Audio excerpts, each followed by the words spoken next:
Vitajte všetkých na tomto videokanáli. Tento videokanál Srdce Ježišovo na vás čaká darčeky a dáva vám nebeské milostné listy, ktoré nám vtedy a dnes poslal náš Pán Ježiš Kristus a blahoslavená Panna Mária, aby sme sa mohli náležite pripraviť na nebeskú svadbu jeho baránka.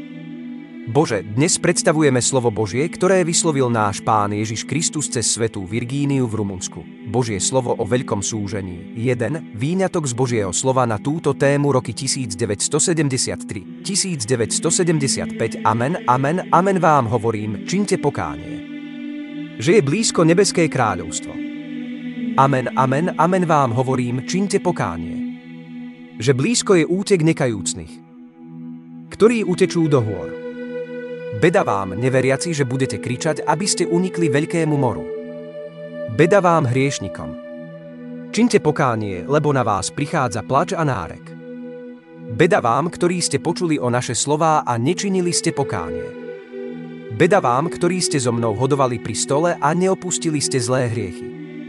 Hovorím ti, Izrael, Kafarnaum, hovorím ti, odstráň zo seba špinu.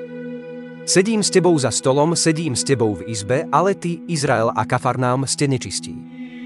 Prichádza čas a deň, keď už nebudete môcť vojsť do mojej izbičky a sadnúť si za môj stôl.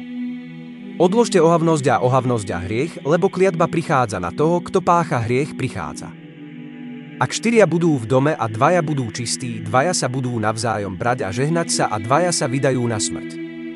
O kresťan, prinajmenšom odteraz až do budúceho času, urob sa hodným. O kresťan, o človek, ktorý som stvoril, táto ruka ťa postavila. Nie toto telo, ale ruka, ktorú si nevidel a dala ti život a dých svojho dychu. Och človeče, prečo si zlý, lebo čo robíš zlé? Všetci ťa súdia a odsudzujú a temní anjeli ťa vezmú a uvrhnú ťa do pekla, že sa to všetko skončí. O ľud môj, zem už nebude prinášať ovocie od východu na juh a od západu na sever a nebudete mať čo jesť. Čím sa ešte budeš živiť? Ale tým, ktorí budú so mnou. Pošlem havrany, ako je Eliáš, aby ich nakrmili. Voda vyschne. Nebudete sa mať čím polievať a to sa robí pre trápenie a utrpenie hriešnikov, aby sa vrátili. Ale oni sa nevrátia, ale budú horšie a potom príde skaza. Z domu, ak niekto zostane 1%. Hovorím toto slovo. Deti moje, pre hriech, ktorý je dnes s vami, sa Boh raduje, ak sa už nenarodia deti, pretože z týchto narodení sa raduje iba peklo a Boh smúti a plače. O milovaní ľudia, ktorým Boh dal svoj obraz, dal ti svoj hlas. Pozor na hriech, neobohacujte nečistého ducha. Ježiš už k tebe neprichádza, aby ťa vzal von a v hriechu, v ktorom si zahynieš. Už neprichádzajú proroci. Lebo viera zahynula. Teraz viete, čo príde. Blíži sa porážka. Tu, môj kresťan, pozri, čo je vonku, veľké smilstvo. Pozri, čo je vonku, veľký opitý. Vonku je smrť, je to nehoda. Oblečte sa a nechoďte von nahá. Čo je vonku, všetci volajú oheň, všetci volajú potopu. Smilstvo vyvoláva potopu a smilstvo vyvoláva oheň, lebo oheň rozbúcha telo. Beda vám, zlí zákonodarcovia. Beda vám, zlí zákonodarcovia. Beda vám, bezbožní kati.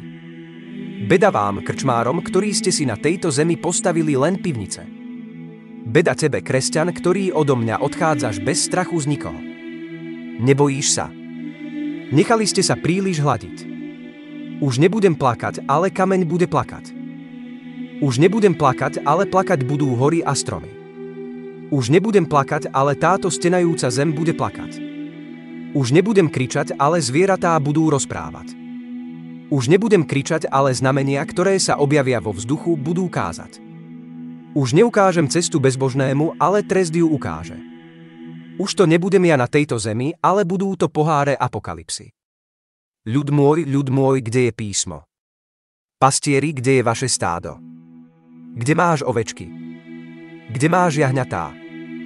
Kde je tvoje stádo? Kde je to pre teba, Daniel? Už nie je písmo, už nie je viac na papier, už nie je na mieste písma fľaša a zákon pitia. Na mieste kríža bude krásna pýcha s rovnou tvárou. Na miesto kostolíka budú motely na spanie s hostiami rodín. Beda ti, zem a more, že si vyrástol v tele, že si už nemáš kam ľahnúť, že kľačíš a nemáš si kde ľahnúť, praskneš, zahynieš a zomrieš. Pribrala si ako zem, lebo keby bol čas, tak budeš stále jesť a aj tak priberieš, ale praskneš, lebo taký je tvoj život. Jedz, pi a vesel sa. Dosť, že budeš smútiť. Prestaň piť, prestaň fajčiť, prestaň smilniť, pretože to s tebou diabol chcel urobiť. Poďte utrápený, poďte smutný, poďte ku mne. Smutný a hladný, poď ku mne. Budem ťa brániť. Ešte sekundu a budeš počuť, ako budú tie tučné stonať a ako budú praskať a povieš si, že to je hrom, ale nie je to hrom. Zem stoná a praská. Kresťania, poďte ku mne bližšie, umyte si tváre, pretože prichádza čas kráčať po svätej zemi. Všetci hriešnici zahynú. Prichádza skaza, v mihnutí oka na všetkých prichádza smrť. Uniknú len tí, ktorí neúctievali žiaden druh hriechu. Jeruzalem, Kafarnám, Izrael, budete počuť trúby a keď budete počuť, vedzte, vaše volanie bude. Pre niektorých bude veľké súženie a dobrí vystúpia na nebeský rebrík. Koniec sa začal, ale nikto tomu nechce uveriť. Hovorím o ženskej stránke. Aké by to bolo dobré, keby ste nenosili svoje nahé telo, ak by ste chceli byť milovaní nie svetom, ale mnou. Deti moje, priblížte sa ku mne, lebo k vám hovorím a moja krv tečie. Žena nechá deti v dome a vyjde na prázdnu ulicu a muži nechajú ženy doma s deťmi a idú k nahej žene. Aký neporiadok. To už nie je známe, je to ohrada pre dobytok. Ach, prečo necítiš túto našu a tvoju bolesť? Synovia, choďte spať so strachom, ale ja hovorím, že radšej sa pozerajte, lebo to, čo je dnes na zemi, máva rukou nad morom. Prichádza trest pre bezbožných, ktorí nechcú byť verní, že mnohí z vás majú bratov a sestry, ktorí zahynú. Vstúpte do svedomia, lebo neverí beží veľa. Včera bol verný a dnes už nie, jeho chúťky ho ničili. Deti moje, buďte oddelené, lebo sa zapália ako plyn, tak sa zapáli hriešny človek z ohňa. Je to zem plná prázdneho tela a preto to prázdne telo Boh chcel, aby zahynul celý tých.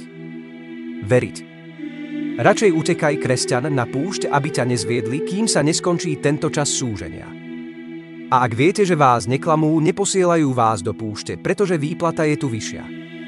Vyznaj svoje hriechy a zdieľaj, aby si bol pripravený, že nevieš, kedy ti Boh vezme ducha a ty budeš preč. O kresťan, ty si sa zaviazal dať 1/4 chudobným, 1/4 cirkvi a zvyšok sebe. Ty si to urobil. O, budeš horko plakať, aby si išiel k Bohu, ale nebudeš môcť, lebo medzi nami je vojna. Zobuď sa, kresťan, pretože od počiatku vekov tu nebola taká vojna. Vojna medzi Bohom a zlým duchom. Položíte si otázku, prečo som na strane zlého ducha. Že som spolupracoval s Bohom. Položíte si otázku, prečo som v hmle zlého ducha. Slúžil som Bohu. Preto som povedal, znásobte moje modlitby a veci, pretože vám dávajú dobrú silu. Vy nerozumné deti, spamätajte sa, lebo vám rozkazujem, ako som prikázal Ninive. Skaza prichádza všade a nikto neunikne okrem Božích vyvolených. Kresťania, nech to ide od vás, od kresťana ku kresťanovi, aby si každý mohol pripraviť svoj duchovný život. Medzi nebom a zemou sa pripravuje miesto pre môj ľud, pretože tu na zemi je všetko určené na záhubu. Nevieš. Táto zem vyschne a všetky rastliny a pramene. Strate všetky svoje údy, strate seba, synovia, hoci trpíte. Deti moje, učte sa navzájom poznať znamenia konca. A nech dieťa vo vašom náručí pozná znamenia konca a naučte deti poznať pôstne dni a nech vaši susedia nepočujú vaše deti plakať, pretože sú hladné. Dajte mu vedieť, že dnes je božský deň a že každý musí žiť duchovne. Pôstne dni sa nerobili teraz, pondelok sa nerobil teraz, streda sa nerobila teraz, piatok sa nerobil teraz. Toto je koniec dnešného posolstva, nech vás Boh žehná a drží vás blízko svojho srdca. Amen.